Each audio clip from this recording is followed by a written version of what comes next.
Tadi saya lanjutkan pertanyaan saudara ahli. Awalnya adalah kecelakaan. Tiba-tiba karena ayah korban ini adalah polisi bagian narkotika di Polres Kota.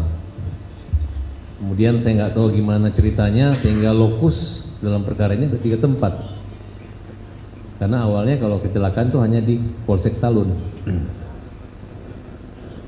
Kemudian dari keterangan BAP awal, Rudiana mengaku menjelaskan siapa pelaku, bahkan Rudiana bisa menentukan titik luka segala macam walaupun belum dilakukan otopsi, visum sudah. Kemudian dia bertemu Aib dengan latar belakang begini-begini, pernah diajukan pemukulan. Setelah itu, seperti yang dari awal saudara ahli menjelaskan, tidak mungkin orang yang sudah membunuh tiba-tiba 3 hari kemudian nongkrong lagi berkumpul di tempat yang sama. Bagaimana sikap pendapat daripada ahli ya? Melihat dibiarkannya seorang ayah yang polisi ya dalam perkara ini dengan melakukan dari pengakuan seluruh saksi penyiksaan, kekerasan, dengan upaya-upaya langkah kami untuk melakukan penyewaan kembali untuk menganulir kembali hukuman tersebut. Izin majelis, saya coba rangkum dulu pertanyaan yang panjang itu. Jadi saudara penasihat hukum meminta pandangan saya tentang apa pandangan ahli terkait dengan seorang ayah yang sekaligus personil penegakan hukum yang melakukan penyiksaan. Ya. Itu tadi. Yang membuat serba salah, artinya lembaganya mengatakan ini anaknya yang dibunuh. Ya, ya. Nah, sedangkan pada saat pemeriksaan di Propam sana hasilnya dia dianggap tidak ada dalam surat penyidikan, tidak ada dalam surat perintahan, tapi dia melakukan. Kenapa? Gampang dibaca. Pelapornya adalah Rudiana. Kemudian Rudiana yang mengaku menangkap, Rudiana yang mengaku mendatangi gitu. Jadi artinya dengan dibebaskannya satu pelaku berarti Rudiana telah melakukan satu laporan palsu dalam hal ini. Mohon pendapat dan ketajaman analisa dari ahli. Ada 3 kata kunci yang saya dapat majelis dari saudara penasihat hukum. Pertama, penyampaian laporan palsu. Yang kedua, seorang ayah yang sekaligus merangkap sebagai otoritas personil penegakan hukum. Dan yang ketiga, melakukan penyiksaan. Izin majelis, ini sekaligus permintaan maaf saya kepada Ibtu Rudiana. Saya harus secara rendah hati mengakui bahwa saya telah salah dalam menilai Ibtu Rudiana. Sebelumnya, saya dengan segala hormat menganggap, kalimat saya jangan dipotong dulu ya, karena kalau dipotong nanti jadi salah tafsir ya. Dulu saya menganggap Ibtu Rudiana ini sebagai potret personil penegakan hukum yang menjahati masyarakat dan menyusahkan lembaganya sendiri, menyusahkan institusi Polri. Itu simpulan saya dulu.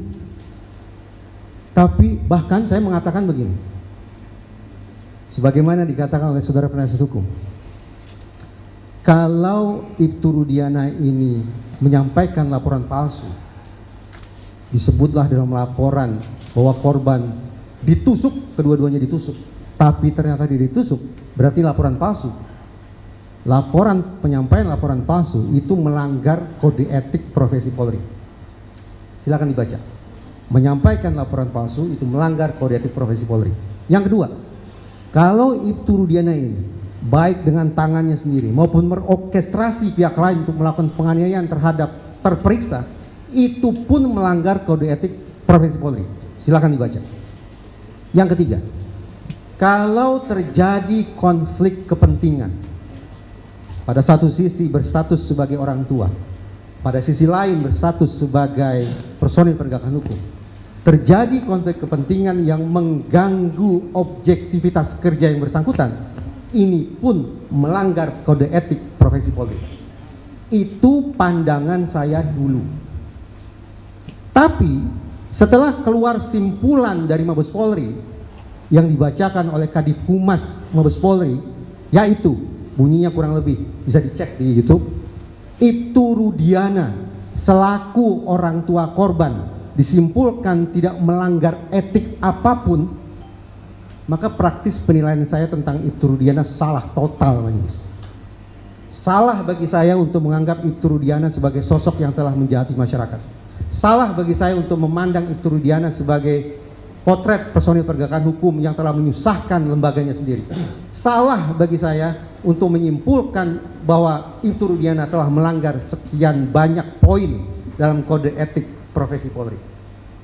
Atas dasar itu, dengan segala kerendahan hati, berbasis pada simpulan Mabes Polri, hasil pemeriksaan Propam dan Irwasum, saya dengan kerendahan hati mengaturkan permintaan maaf kepada Bapak Ibtu Rudiana selaku personil Polri. Demikian. Tetapi kembali ke pertanyaan saudara penasihat hukum. Seandainya hal-hal yang saudara katakan tadi itu benar adanya, maka tadi sudah saya sampaikan. Membuat laporan palsu, menyiksa terperiksa, dan kehilangan objektivitas akibat konflik kepentingan itu merupakan pelanggaran kode etik profesi Polri. Demikian. Maksudnya Bapak minta maaf kepada Rudiana karena dianggap benar gitu. Saya tidak punya landasan lain kecuali menyimak dan mengiyakan simpulan Mabes Polri. Mabes Polri yang sudah memeriksa Ibtu Rudiana, dan simpulannya berdasarkan pemeriksaan Propam dan Irwasum tidak melanggar etik apapun. Ya, saya secara fair sebagai orang yang daif yang bisa salah, telah berprasangka sekian banyak sebelumnya, saya memilih untuk minta maaf daripada saya disomasi. Lebih baik saya sebagai warga negara yang baik secara rendah hati mengajukan permohonan maaf terlebih dahulu. Tapi ya ahli, kami perlu tegaskan bahwa pemeriksaan dari Mabes Polri itu tidak mencakup laporan siapa internal. Tapi kita juga belum mengerti karena kita juga membuat laporan dan beberapa teman juga membuat laporan itu. Gitu. Kalau suatu saat, kalau ini jadi berandai-andai kan saya tidak memiliki kemampuan, kewenangan untuk memeriksa Ibtu Rudiana. Jadi begini, kuasa pemohon, ya. Di sini saya sampaikan Tadi sedikit majelis. Ya, sebentar. Sebenarnya tadi sudah ada jawabannya. Sebenarnya ada dua jawaban. Kalau mengenai mengikuti dari hasil pemeriksaan Polri tadi, ahli minta maaf, ya. Tapi ternyata misalnya apa yang dikatakan atau apa yang disampaikan oleh kuasa pemohon itu benar, ya, berarti tidak minta maaf gitu loh maksudnya. Begitu kan? Jadi ada dua jawaban. Nah, untuk saat ini ada dua jawaban karena kan belum, kita tidak tahu mana yang benar. Kan Betul. seperti itu kan? Betul majelis. Apa yang Ibu Ketua Majelis sampaikan 100% sesuai dengan isi kepala saya majelis. Terima kasih. Saudara ahli, tapi kan hasil investigasi yang saudara ahli lakukan gitu kan. Kemudian Saya tidak menginvestigasi siapa. ya artinya hasil wawancara, kemudian dari beberapa tampil di acara media di iNews TV maupun TV One ya, iNews terutama yang saya dengar itu kan, bahwa jelas-jelas sudah ahli mempertegas bahwa pemeriksaan ini bukan mengejar keterangan, mengejar pengakuan gitu, pengakuan tersangka gitu. Nah, dan yang saya pertanyakan tadi adalah konflik of interest si Rudiana gitu.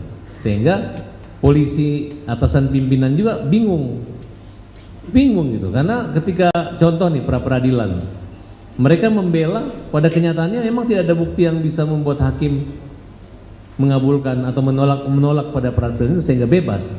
Sehingga yang terdapat pada pertimbangan hakim dalam menjatuhkan putusan peran daripada Peggy itu jadi kayak halusinasi. Kemudian dari pihak Polri pun menyatakan bahwa DPO itu masuk dalam novum kita adalah fiktif gitu. Nah, di sini yang maksud saya, sebelum ahli minta maaf hanya pernyataan, walaupun saya anggap itu saudara ahli ini majelis hanya menyindir lah kira-kira itu. Kalau benar menyindir Polri, kalau benar dia nggak salah. Tapi bahasanya sebenarnya ada keraguan jangan dikatakan bahwa ahli ini menyindir ya. Kita kan nggak tahu. Karena ahli ini memang nggak tahu mana yang benar gitu kan. Makanya ada dua jawaban gitu loh. Jangan menyimpulkan bahwa ahli menyindir. Nanti jadinya beritanya kemana-mana. Nah, ya yang terpojok jadinya ahlinya. Padahal di sini kan kita minta untuk memberikan keterangan berdasarkan keahlian. Jadi jangan dipojokkan ahlinya ya. Itu. Ya, dilanjutkan pertanyaan Izin saya. majelis, saya juga secara langsung harus menyampaikan sanggahan. Saya pikir saudara penasihat hukum salah membaca gestur saya. Saya tidak sepanjang yang saya sampaikan di hal ini, di ruang yang mulia ini, saya sudah diangkat sumpah majelis. Saya menyampaikan, ya itu yang saya sampaikan. Kalau saudara penasihat hukum memandang saya menyindir, ya itu tafsiran beliau. Gitu ya. Jadi di sini ahli itu netral, tidak ke kiri, tidak ke kanan. Benar ahli? Netral kan? Nah, Sesuai sumpah mudah-mudahan ya, ya, majelis. sesuai sumpah dan sesuai dengan keahlian.